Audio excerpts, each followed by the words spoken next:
In the latest figures released between 2018 and 2019, nearly 4 million people have been diagnosed with diabetes, and they estimate that there is another 1 million people who have diabetes and don't even know it. By 2025, they reckon that 5 million people will have been diagnosed with diabetes. But blood sugar dysregulation happens much earlier than a diagnosis of diabetes. My name is Sam Brown and I'm a BANT registered nutritionist here in the UK. In this video, I will be talking about my favourite tool to control your blood sugar, but also the caution that you should think about before you start and what foods you need to concentrate on. My favourite tool is intermittent fasting. Now, there are so many ways that you can do intermittent fasting, but my two favourite are 16-8, which is just a period of time that you don't eat for 16 hours and then you eat during the remaining 8 hours. Or 5-2 method, which is on 2 days of the week, you will eat 500 calories if you're a woman or 600 calories if you're a man. And it is your choice if you want to spread these over the day, but I personally prefer to fast for the majority of the day and then eat a really good meal. So what happens during fasting? Well, the body simply switches from using glucose as its fuel to using fatty acids as its fuel. This switch, which is called a metabolic switch, happens when the glycogen stores, these are just your glucose stores, within the liver are depleted. And this normally happens about 12 hours after you have stopped eating. A process then called lipolysis, which breaks down our stored fats into free fatty acids. They are then oxidized and we're able to use those as energy. When we eat any kind of carbohydrates, even the healthy ones, our bodies will release something called insulin. Now, we can think of this as our fat storing hormone, but basically it just helps get the glucose out of the blood and into the cells where it belongs. So if you eat too many carbohydrates above what you need, what your body uses for fuel, it has to do something with that sugar. It can't sit in the blood, it doesn't like it, it's dangerous. So it turns the excess sugar into fats and we store them all over our body.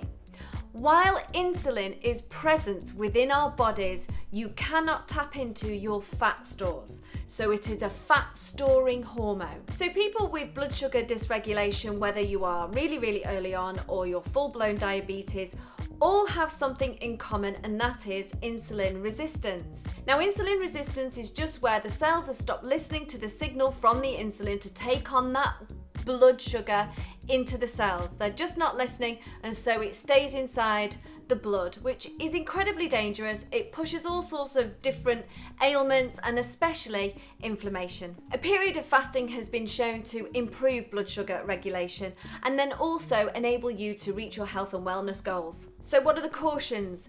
Number one, medications. This is really important.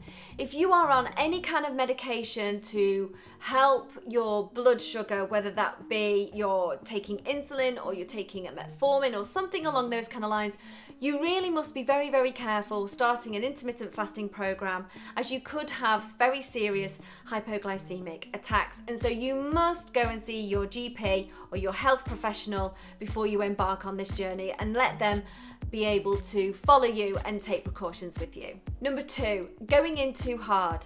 If you're a person that is used to eating on a constant basis with very little break in between, even maybe you're eating during the night, you're going to find it quite difficult to suddenly jump into a 16-8 or even a 5-2 type fasting regime and going on further. You may feel as though you want to jump in this quickly, but in my experience, going in slightly slower, starting to switch out some of your very unhealthy sugars, like any kind of pop, fizzy type drinks, white simple sugars, whether that be crisps, chocolates, white pasta, white bread, starting to make the switches to whole versions of them, reducing slightly your window of eating, so maybe go for 12 hours without eating, just to start slightly slower and to eliminate some of those really bad foods before you go full on into intermittent fasting. And again, if you're very unhealthy, it is worth contacting your health professional to make sure, have a little check over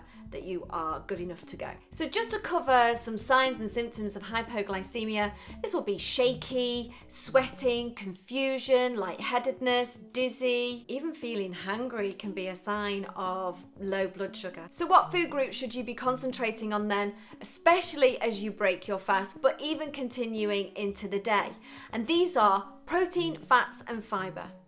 If you eat something very high sugar, especially at your first meal, you will push yourself into a sugar roller coaster where you have a sugar high and then you dip and then you crave something even more sugary and you have a sugar high and then you dip and you just continue like that all day long. It really sets you up to fail. So maybe you could look at some Greek yogurt with some berries, nuts and seeds. Hemp seeds are always a great thing to sprinkle on top. Very, very easy to grab out of the cupboard.